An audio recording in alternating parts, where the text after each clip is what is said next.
नजर सब पर। पुलवामा हमले की बरसी आज पीएम मोदी ने दी शहीदों को श्रद्धांजलि। नमस्कार, मैं अनंत त्रिपाठी, स्वागत है आपका 10 न्यूज में। आइए सीधे रुख करते हैं अब तक की 10 बड़ी खबरों का। प्रधानमंत्री मोदी आज असम दौरे पर नेशनल हाईवे पर उतरा। पीएम मोदी का विमान इमरजेंसी लैंडिंग फैसिलिटी का किया उद्घाटन। जयपुर में वैलेंटाइन डे पर वीएचपी की 2 टूक, कहा पश्चिमी कल्चर नहीं भारतीय संस्कार अपनाएं। शहादत के 7 साल जब जवानों के लहू से लाल हुई थी घाटी, आज भी जिंदा है वो दर्द। पुलवामा के शहीदों की याद में देश के विभिन्न हिस्सों में श्रद्धांजलि सभाएं आयोजित की गई। पीएम मोदी ने ब्रह्मपुत्र पर बने कुमार भास्कर वर्मा सेतु का किया उद्घाटन। यह पुल गुवाहाटी और नॉर्थ गुवाहाटी के बीच यात्रा का समय 45 से 60 मिनट से घटाकर 7 से 10 मिनट कर देगा। 1.24 किलोमीटर का यह एक्स्ट्रा डोज्ड पुल 8.4 किलोमीटर बड़े कनेक्टिविटी कॉरिडोर का हिस्सा है। इसे बनाने में लगभग 3300 करोड़ रुपए का खर्च आया है।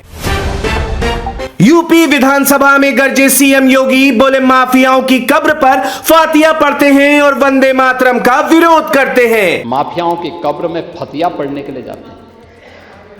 हाँ, कर रहे हैं। आपकी पार्टी के नेता सब बोल रहे हैं। संसद में भी देखो ना, सभी नेता बोल रहे हैं, कांग्रेस के भी और सपा के भी बोल रहे हैं। कह रहे हैं कि वंदे मातरम नहीं गाएंगे, हिंदुस्तान का खाएंगे। आपकी पार्टी के नेताओं ने कहा है।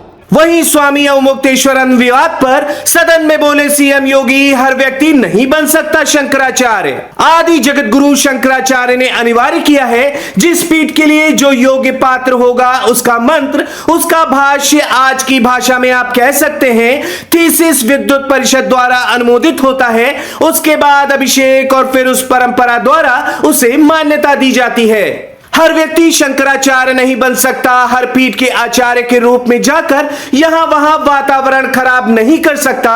उन मर्यादाओं का पालन सबको करना होगा। त्रिशूल आकार की फ्लड लाइट्स, डमरू आकार का पवेलियन, वायरल हो रहा बनारस स्टेडियम का वीडियो। दिल्ली यूनिवर्सिटी में यूजीसी कानून पर बवाल, महिला यूट्यूबर से हाथापाई, छात्रों का आधी रात तक हंगामा। तेलंगाना चुनाव में एआईएमआईएम का शानदार प्रदर्शन, नगर पालिकाओं और नगर निगमों में कुल 59 सीटों पर दर्ज की जीत। एयर इंडिया पर लगा 1 करोड़ का जुर्माना, डीजीसीए ने दी एक नियम का उल्लंघन करने की सजा, क्योंकि कंपनी के एयरबस A320 प्लेन में जरूरी परमिशन लिए बिना उड़ान भरी और यात्रियों की जान को खतरे में डाला। अंबानी को यूएस ने दी खुशखबरी, वेनेजुएला के कच्चे तेल की सीधी खरीद का मिला लाइसेंस। सीएम योगी को सीधी ललकार, यूजीसी बिल पर सत्ता से भिड़ने वाले बागी अफसर अलंकार अग्निहोत्री ने किया नई पार्टी का ऐलान। उन्होंने सनातन या सवर्ण समाज के नाम से एक नई राजनीतिक पार्टी बनाने का निर्णय लिया है। उनका कहना था कि सवर्ण समाज खुद को हाशिए पर महसूस कर रहा है और वर्तमान राजनीति में वोट बैंक का प्रभाव बढ़ गया है। जिस प्रकार अन्य दल अपने समर्थकों के मुद्दों के आधार पर राजनीति कर सत्ता में भागीदारी कर रहे हैं, उसी तरह एक अलग राजनीति विकल्प की आवश्यकता है।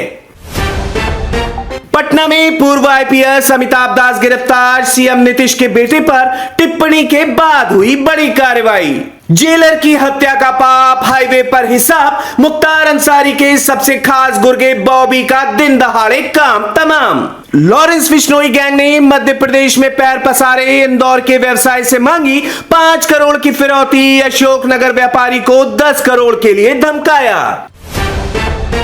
एआई के बढ़ते असर से आईटी शेयरों में गिरावट, सेंसेक्स निफ्टी धड़ाम, निवेशकों के 7 लाख करोड़ डूबे। T20 वर्ल्ड कप में भारत पाक मुकाबले से पहले विज्ञापन बाजार में जबरदस्त उछाल, 10 सेकंड के एड स्लॉट का रेट 30 से 40 लाख रुपए तक पहुंच गया है, जबकि आमतौर पर वर्ल्ड कप मैचों में यह दर 20 से 25 लाख रुपए के बीच रहती है। भारत के यूपीआई को चीनी अलीपे प्लस से जोड़ने की तैयारी, क्रॉस बॉर्डर पेमेंट्स पर चल रही बड़ी बातचीत। भारत की गोल्फर हेनी बेसोया ने जीता प्लेयर्स चैंपियनशिप खिताब, 5 साल की ट्रॉफी का सूखा हुआ खत्म। 7 खेल, 17 स्टेडियम, 16,000 से अधिक खिलाड़ी। आज से शुरू होगा दिल्ली खेल महाकुंभ। जहां झीलें थम जाती थी, सपने टूट जाते थे, वहीं से निकली पद्मनाथ चोरोल, बनी भारतीय आइस हॉकी की पहचान। आईपीएल 2026 में बड़ा धमाका, राजस्थान रॉयल्स के नए कप्तान बने रियान पराग, संजू सैमसन की जगह संभाली कमान। आम्रपाली दुबे की सीआईडी बहू का ट्रेलर रिलीज, अपने ही घर में दिखी जासूसी करते फैंस, बोले एकदम झक्कास। रामानंद सागर के बेटे आनंद सागर का निधन, अंतिम संस्कार में पहुंचे रमेश सिप्पी, नम आंखों से विदाई देने आई भाग्यश्री। रणवीर सिंह और रोहित शेट्टी को फिर मिली धमकी, लॉरेंस गैंग के नाम पर मैसेज से हड़कंप। चीन ने शुरू किया 2026 फिल्म अर्थव्यवस्था संवर्धन वर्ष, सिनेमा क्षेत्र में आएगी नई क्रांति। तो ये थी अब तक की 10 बड़ी खबरें देश विदेश की, और भी ताजा तरीन खबरों के लिए जुड़े रहिए 10 न्यूज के साथ। नजर सब पर। नजर सब पर।